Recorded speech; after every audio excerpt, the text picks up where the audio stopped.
Alright, hello. My name is Michael Turner. I've been the drum major for Scotland High School Marching Band for the past 2 years. And I'm here to make a lesson not only for my class, but also to teach all you who either want to be drum major or you're trying out for drum major your upcoming season, or you're a new drum major and have no clue what to do. I'm here to kind of give you a little insight on using my experiences from the past 2 years and the past 4 years of marching band and give you a little insight on what the responsibilities of a drum major are. Now, most people who are new to being a drum major, what is a drum major? Most people think, okay, a drum major is a person who stands up on a podium, they bark orders at you, give you laps, tell you what to do, and then they wave their hands. I mean, nowadays you could train a robot to do that, so why is a drum major any different than a metronome or a Dr. Beat? Conducting is only 10% of a drum major's role. You can teach anybody to stand up on a podium and conduct a song. You can teach anybody to do that. You can teach your freshmen to stand there and conduct a song.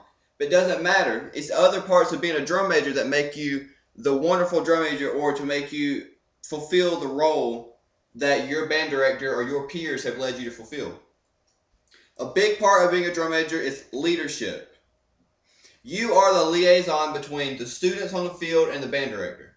If you don't know what a liaison is kind of like a bridge. It's your responsibility to take what the students need and also discipline the students from an angle of their own peers. A band director may tell a student something, but if someone his own age, someone who's been through it, tells the student or the marching band member, it usually makes sense more. It was easier for me to react with my marching band students because, I had already been on the field. I know what it's like to march. I know what it's like to learn sets. I know what it's like to learn sets for the first time. I know what it's like for the first time the band director says, hey, learn how to roll your feet. I know what that's like.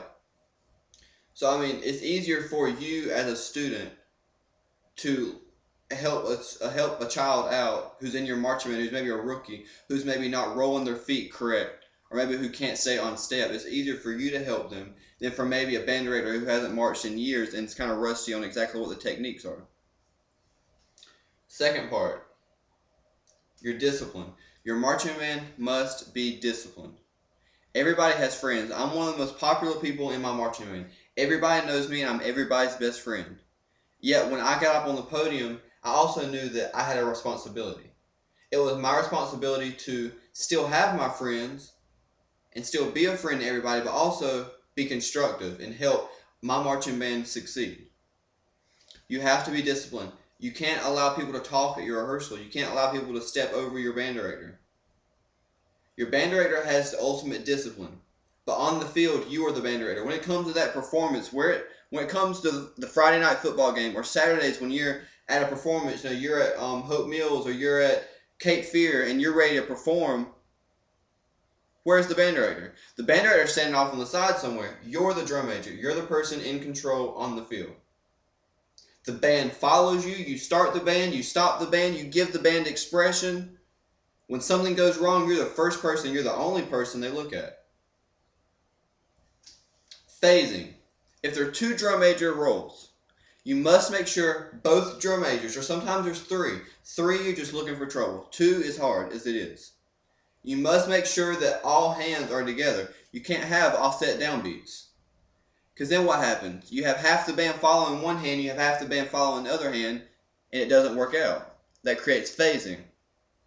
Your drill writer should already know how to write the drill. If saxophones and mellophones have the same part, you're going to want saxophones and mellophones to be together in the drill. You don't want saxophones way on this yard line and mellophones way on that yard line and then them playing the same part. Because whenever the audience hears it, they're going to hear it at different times. You always need to make sure when you have more than one drum major, you need to make sure that at every time, one drum major always has control.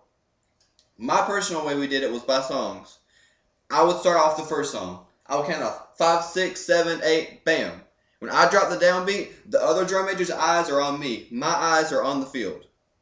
It's always important to keep eye contact, especially when something goes wrong.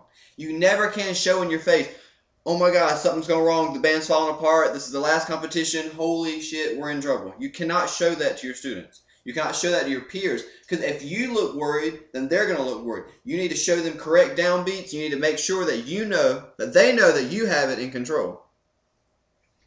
After all, it is your responsibility. the band falls apart, it's your responsibility to get them back on track. That is a very hard task. Drum major is not a popularity contest. It's not something that you just say, oh, well, I don't have to march anymore. I have done more work as a drum major than I have ever done on that field. When you learn your music, you mark your scores. Make sure your scores have detailed markings on them. You need to know how to give expression. When you're playing a song, you need to have somebody remind you when to crescendo and when to decrescendo. You need to hold the band out and cut them off. You need to give accents. You need to give accents on both arms. Make sure that whenever you want your conducting style to reflect the music you're playing. If you're playing a slow ballad, you want to make sure your conducting style is very soft and very just like you're just flowing with the music. If you're playing a very strict song, make sure your conducting pattern is very strict. Back to conducting patterns. You have, sorry my drawings are kind of ghetto, but you kind of get the point. You have places where you do want to conduct and where you don't want to conduct. From about eye level down to around your belt buckle where your waistline is, that is the good conducting area. You do not want your arms to go above your eyes or below your belt buckle. Your ictus point, which I will talk about that later, is where your downbeats, where each downbeat hits your hand. That's your ictus point. It's where every downbeat is going to hit. It's where every downbeat lands. You don't want that to go below your belt buckle. Because from here to here, this is where your hands should stay. As long as they stay in this level, then the people out on the field, no matter if you have a 170-piece band like I did, or if you have a 50-piece band or a 14-piece band like this girl down in Columbia. She only has 14 members in her band, but yet they can still be offset by her conducting. 14 members can still be a mess. When you conduct, do not let your hands fall below your waist. A lot of times, the tireder you get, especially some people's songs are 8-9 minutes long. What happens? Their hands begin to sink.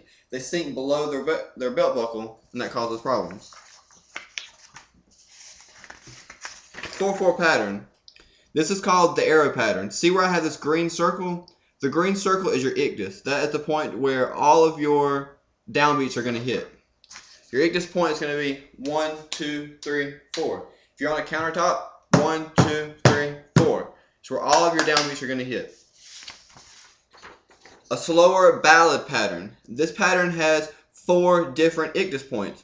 1, 2, 3, 4. 1, 2, 3, 4, and so on. So if you're using this pattern, it's going to be 1, 2 is over here, 3 is over here, 4. 1, 2, 3, 4. If you're connecting with a baton, 1, 2, 3, 4. Never grip your baton. Hold your baton lightly. Your baton needs to be able to flow. As it flows, your music will flow.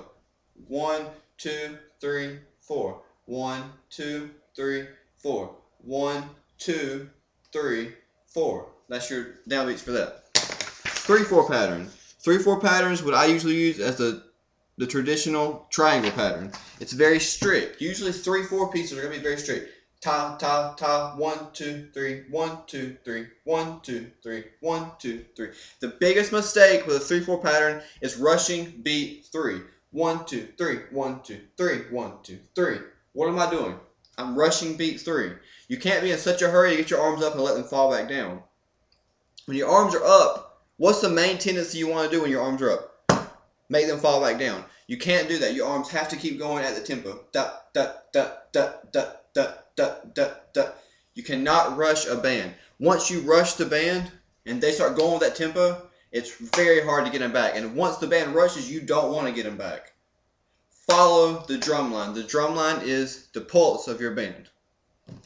We're going to continue this with lesson 2.